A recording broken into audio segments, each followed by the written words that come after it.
Okay, so this is part 2. We need to fix this error message, which is that the thread does not conform to protocol decodable because some of the variables here are not decodable. But first, let's make sure the messages are never nil. So let's just put is equal to open and close the brackets so that by default it's empty if it's not passed. But we do have an array. And make sure that the message also is codable because anything inherited inside of the thread should be codable. So message now are codable.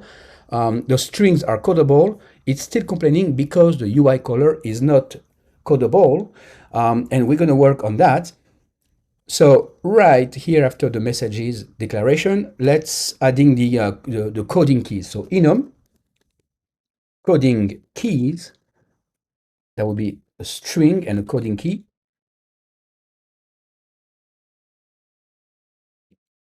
And here we're going to add the case. So just put case ID, case ribbon color, case person name, and then the case messages. So by default, it's going to use the same name for decoding and encoding. It's going to use the same name, ID, ribbon color, the same name as the property. So it will know automatically that anything from the JSON that's getting decoded or encoded will be used with the same name that it has. All right, so that's already a good start.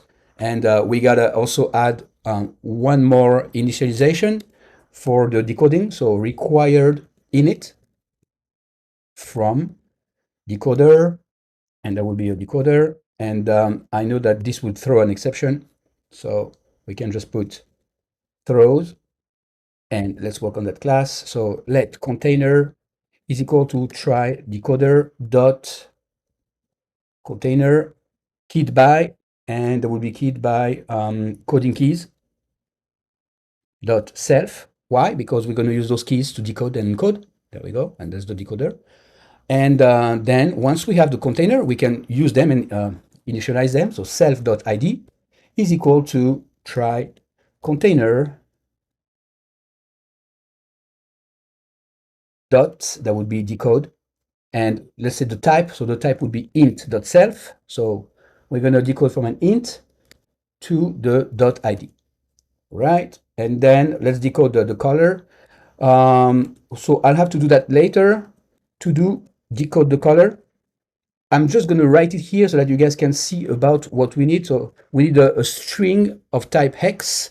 If you're not very familiar with this, Google it. It's hexadecimals. That's how you can define a string for colors, because a color is made out of 4 16-bit colors. So it goes from 0 to 256. But I don't want to get too much into it.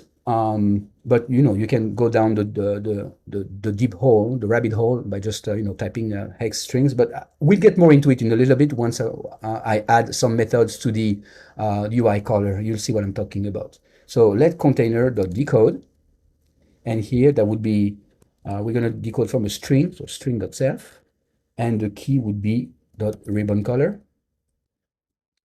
Okay. And next thing we need the ribbon color as well. So self.ribbon color is equal to UI color. And here we don't have, but we want basically like a hex string, something like this. Hex string, and that would be hex string. So that does not exist. So I'm going to do decode the color, or write code to decode color. All right. So I'm just gonna, for now, I'm just gonna comment this out. And next, I want the person name, which is a string, so it's easy. So person name is equal to, that would be try container dot decode, and that would be string dot self. And the key would be the person name. All right.